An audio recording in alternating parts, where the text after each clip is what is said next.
Welcome to this video on how to use the global search bar in DealerTeam to find the records you need. First, let's locate the global search bar. You'll find it in the center of the header at the top of the page, visible in every app across DealerTeam. The global search bar has two parts, the object filter on the left and the input area on the right.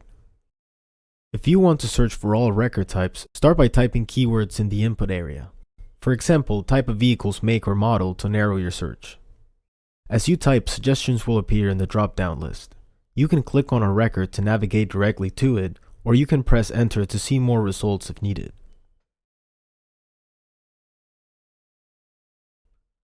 If you want to refine your search, use the object filter drop-down next to the input area.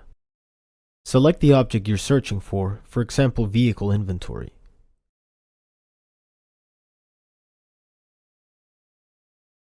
If you want even more precision, use the field filter on the left side of the results. This filter is specific to the selected object and helps you refine your search further.